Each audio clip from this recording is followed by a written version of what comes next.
I am so thankful. There's never been a better time to be living off-grid. Okay, let's try to fix this audio at least a bit. And I need sunglasses. Just one sec. What really happens in the videos, you make music.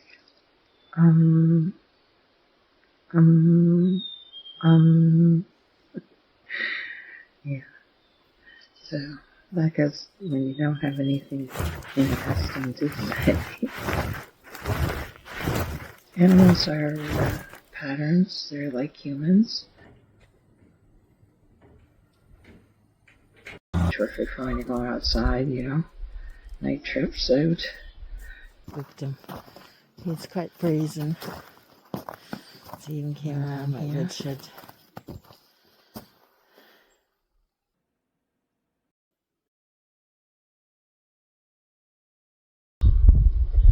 Usually there are some crows around. They like to fight with the ravens. I prefer the ravens. The crows come back in the early spring, stay for about a week here, and then they move further off to find the ranch lands.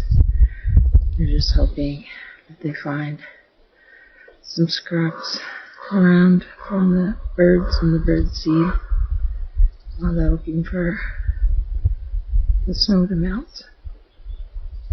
I had a visitor last night, actually early mid-morning, and I'd say it was from after 1 o'clock till 3:30. He went everywhere, or she. It was a fox, big, bushy blacktail. It's strange because out of the 3 cameras that I had close by, he walked around 2 of them and never got in the ones. It's like, darn.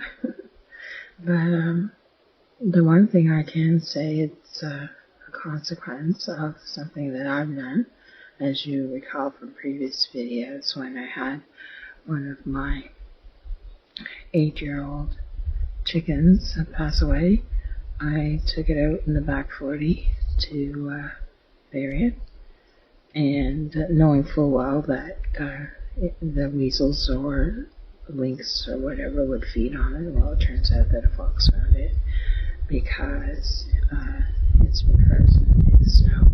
And yesterday I found a wing that was left, taken back quite a ways on the trails, and the rest of it, the chicken, is gone. So we have to coexist because that's, my fault for leaving it there, right? So I can't very well say, oh, I had a fox come to my chicken yard last night. Well, so's you're right, girl. Anyway, the barriers I put up in my coop and around it with the fencing this past summer have deterred them from getting in. They went all around the whole property, and he even was in the pen for a while and didn't go in.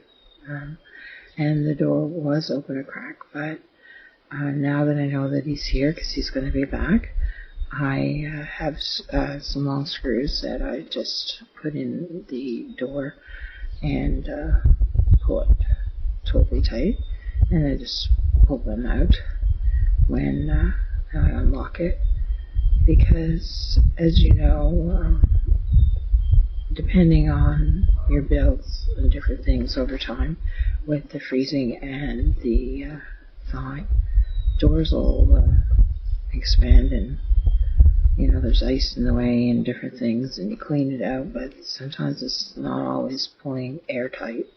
So I don't want any chance of something digging in, because foxes, they're like weasels. You can pretty well know that they're going to dig until they get in.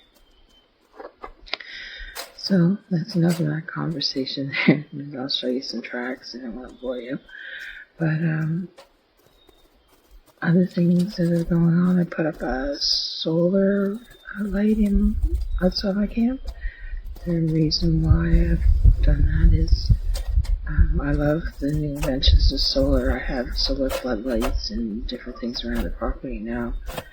The solar floodlights that I have around the property are like motion sensors, and so if you ever want something terrific for when you're going outside, night trips out and checking on things, or it'll warn you when animals are around, like it did for that fox. If once it goes on, it stays on for a period of time, and then it shuts off automatically. I set my timer.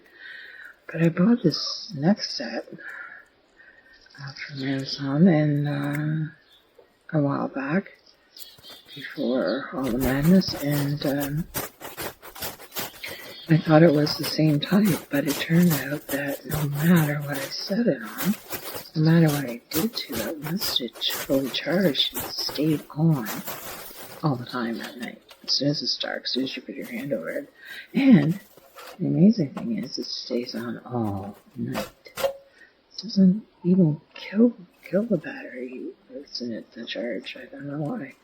So I thought, wow, that's a great light for a shop. So I took it back and put it on the wall there, and now it will light up the inside of my shelter camp, so Bigfoot camp, and let the sun do its job.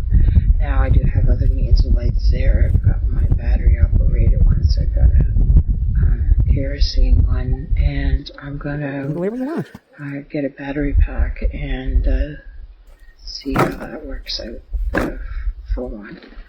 But other than that, it's business as usual.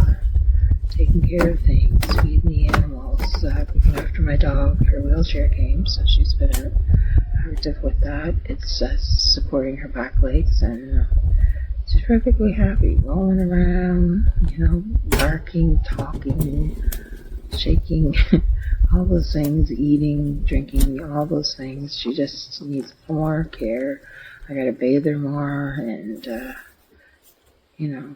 make sure she's getting some activity and lots of attention.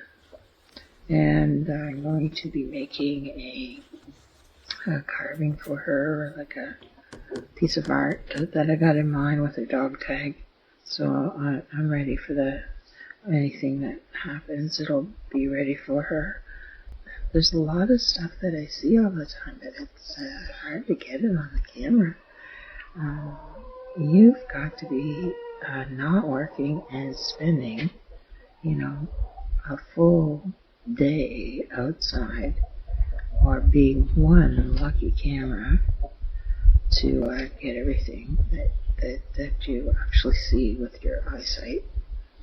And one of the things I was fortunate enough to see was 3 or 4 elk come out of the bush, and one of them waited around, didn't run, stood still, trying to see, I guess, if I saw it.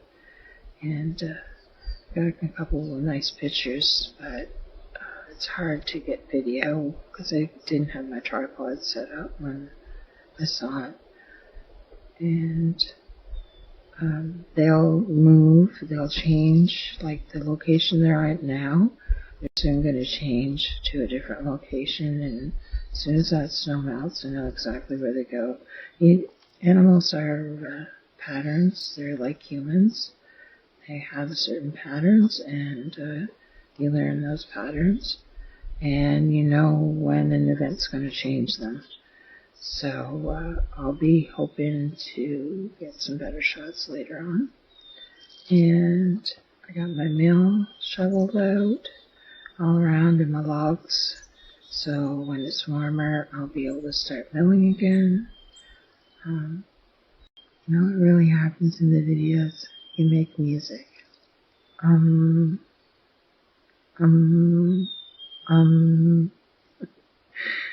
Yeah. So, that goes when you don't have anything interesting to say.